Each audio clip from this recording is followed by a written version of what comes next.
Hello mga kabibig! Welcome back sa ating bagong YouTube channel. Ito ang pinakamaingay na YouTuber sa lahat ng YouTube. Ako si Kabibig, maglabak-labak na time with evidence. Ako po, may nakita akong video at pinag-uusapan ngayon sa social media itong isang sundalo, isang pulis na sumama na lumusob sa KOJC compound at meron silang nakitang flag ng Amerika sa uniforme ng kapulisan. Nagtataka ang mga tao kung totoo nga bang we are secretly invaded by the USA troops. Sila nga ba ay kasali sa paglusob sa KOJC compound? Nako mga kabibig, yan ha, may ipapakita akong video nyo kabibig na nakuha ito, hindi naman ito gawa-gawa na video at kayo na ang bahalang mag-imbestiga kung ano nga ba ito, totoo nga ba ito, or are we secretly invaded by the US troops? O ito mga kabibig ha, ito yung nakita ko kabibig. Muna ha, ito. Ito yung video na Anong brand ng phone mo yan? ay oo nga ito oh. Flag ng Amerika ba to? Iyo, wala bang tulog oh. Ang mata. Oo mga kabibig. Yan mga kabibig, Dami akong nakita tandaan talaga karon oh. niya. Hala. Naku po mga kabibig, anong ibig sabihin ba dyan? Hindi naman pwede nung na magbili-bili ka ng tawag dito, ng mapa ng US, ilagay mo kung ikaw ay nagsiservisyo sa Pilipinas. Standard ba ito? Special Forces Airborne daw ito mga kabibig. Naku po mga kabibig. Sabi ng mga sabi ng isang netizen, ito may US forces na nakasama sa ongoing raid ng PNP sa KOJC compound. Bakit? Sabi ng mga netizen na, tela, may soberenya pa ba tayo? Bigay hilig kay Uncle Sam, sabi ng isang netizen. Akala ko we are fighting for sovereignty. Pag China ang usapan, traidor, makapili, Mao ang DDS. Pag US, okay sa mga salot, mga NPA, kanto ng AFAM, okay lang pag US. Bakit ganun? Why not? Bakit daw hindi? Kasi fugitive naman sa USA si Kibuloy, pwede makipagtulungan ang Amerika sa Pilipinas. Pero dapat ba ito? 'Di ba parang kung nakipagtulungan ang Amerika sa US para aristuhin si Kibuloy, talaga ba na agad-agad ganun ang mangyayari? Hindi ba pwedeng isa lang alang ating batas, ang ating konstitusyon? Anong ginawa ng US Special Forces sa raid na yun? Mga kabibig. Ito pa mga kabibig sinasabi dito they really don't want to let us go and decide how we run the country. That's why they shipped their soldiers to put us down. Ito pa, kumuha ng mga mukhang noipe tapos pinasuot ng uniformeng US. Kung totoo man yan, it's because Kibuloy is one of the most wanted list sa US. So okay lang pala sa ibang mga tao na may mga taga-US na sumali para dakpin si Kibuloy. Okay lang pala yon. Pero pag, anong tawag dito? Pag China, hindi okay. Pag US, okay.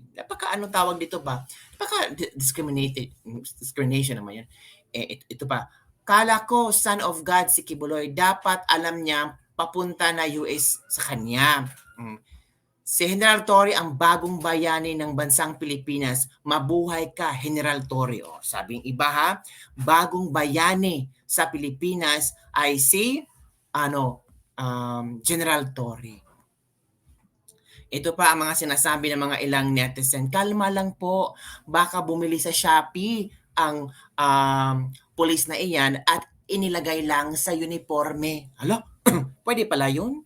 Bibilhin tayo ng Shopee kung gusto natin kung anong klaseng badge o kung anong klaseng uniforme bilhin natin kahit pulis tayo, isusuot natin. So pwede tayong bibili ng uniforme from Mars or bibili tayo ng uniform from Afghanistan or from China or from Indonesia. Pero PNP tayo. Diba? FBI most wanted kasi si Kibuloy. So, kailangan naka-uniforming US ang mga Pilipino police. Alam, ganun ba mga kabibig? Ganun ba yung pagkaintindi nila? Clerky, no? So, yun mga kabibig, pinag-uusap-usapan ngayon itong issue na ito. Ano nga ba ang katotohanan dito? Ito pa, may nakita pa akong video mga kabibig ba na talagang si General Torre ay talagang hindi niya hahayaan na hindi madakip si Pastor Apollo Kibuloy. At dahil diyan mga kabibig ay magtatayo sila ng tolda. Magtatayo sila ng camping site sa loob ng KOJC. Yes po mga kabibig. Hindi sila aalis sa compound ng Kingdom of Jesus Christ hanggat hindi nila mahahanap at maaaresto si Pastor Apollo Kibuloy. Pang-ilang warrant of arrest? Search warrant ba ito? Ang ginawa ng PNP, parang pangalawa na ba? And every day, nag-surveillance sila mga kabibig. Ano nangyari dito? Tapos si Torre, no comment nung meron nang namatay na mga members ng KOJC, mga kabibig. Parang dagma lang si Torre. Parang bahala kayo dyan. Basta ginagampanan ko lang yung trabaho ko. Hala ka. So, sino ngayon ang mas pabor at mas importante nito? Mga kabibig? So, ano ang yung reaction tungkol dito mga kabibig? Na tawag dito, nakakatawa, nakakalungkot, nakakagalit. Mga kabibig, nakakagalit talaga. Oo. Gabi yung bit-bit na pang-atake nila. At ito pa mga kabibig may isang revelasyon ang isang netizen. May narinig siyang bombang sumabog. Hala, talaga kabibig. Oo, hindi naman sila magagawa na istorya. O eto mga kabibig panoorin natin. Nung may pumutok po na bomba sa likod, doon siya nagsimula na nervous breakdown. Opo, bomba po talaga yung manig yung lupa. Doon mismo ako sa harap ng pader po, yung nasirang pader. Doon po sila nagbomba. Tapos sinira. Sa transpo po. Tapos doon sinira nila talaga ang yung scene. O yun. Yung pader natin. Opo. Sino yung namatay?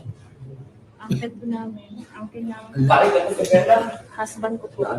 Nagana na naman? Ala? Ano nangyari? Kababalik niya sa Ano nangyari? Ano po, inatake siya, hindi siya makahinga. Tapos ang sabi ko na, may mga pulis naman na lumalapit na. Sabi ko, sir, kahit man lang medic niyo, sir, tulungan niyo kami. Yung nga po. Sila? Sinalungan ba kayong pulis? Opo. Tapos? Dalawang medic umakyat sa taas ng tower. Buti lang tumulong Doon, ni-revive nila. Sabi nila, wala na daw pulso. Kawawa naman. Naku po, kawawa naman ang KOJC members dyan. Kaya nga, sabi ng kalang leader ay susugod na sila sa Malacanang. Gusto nilang pagbayarin si Bongbong Marcos mga kabibig. Kaya nga sabi ni Senator Bato de la Rosa, hindi na makapasok ang gustong pumasok. Hindi na makalabas ang gustong lumabas. Abay, martialo na yan. Hindi na iyan tama. Ang trabaho nila dyan, mag-serve ng warrant.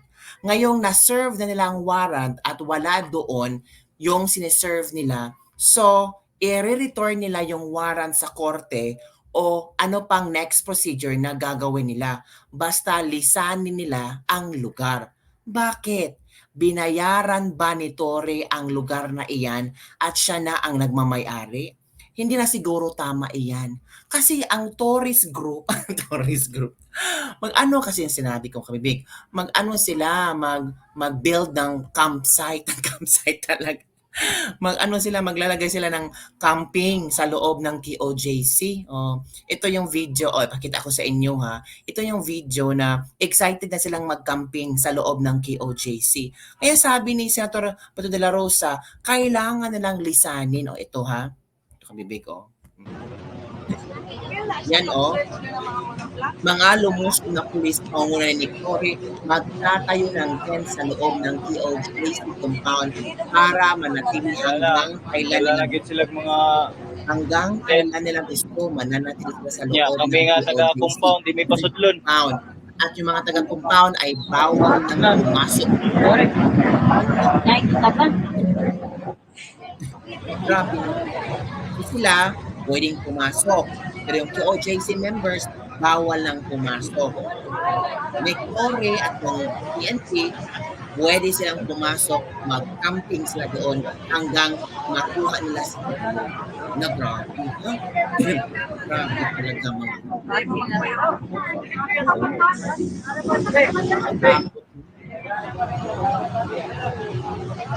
Handa na sila.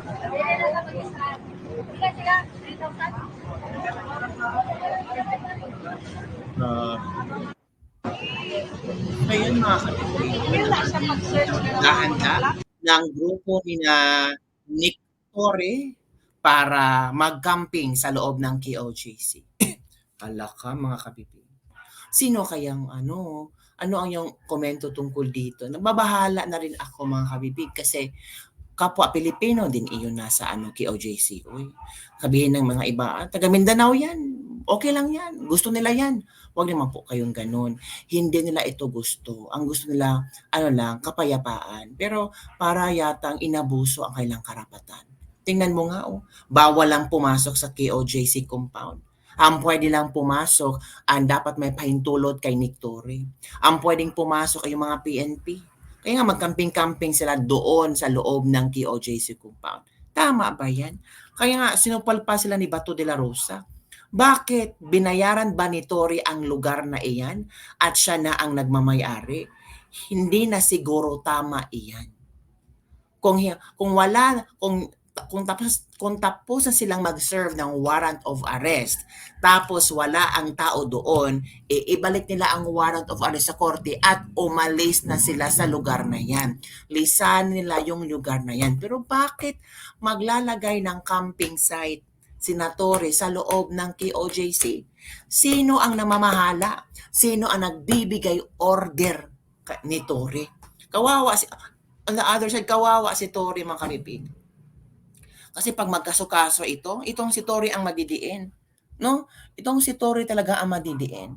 At I'm sure, someday, hindi natin alam, pwedeng mangyari yan. Di ba mga kabibig? So yun lang ang ating Ladies Lebak-Lebak for today. Ano ang iyong komento tungkol dito? Flag ng Amerika sa pero uniforme ng kapulisan. Tapos sina Torre, Nick Torre ay maglalagay ng mga camping site na sa loob ng KOJC compound. At yung mga KOJC members, bawal lang pumasok sa loob ng KOJC compound. Si Senator Bato nagsalita na rin. Parang may mali. Diba? Pang-ilang Senate hearing na ba ang nangyari tungkol sa KOJC? Parang walang epekto, no? Nangganap pa rin yung paglusob nila sa KOJC compound. Ano na mga senador? Ano na yung gagawin? Don't forget to like, subscribe, and share this video. Kalerki, kawawa yung taga Davao. Ay,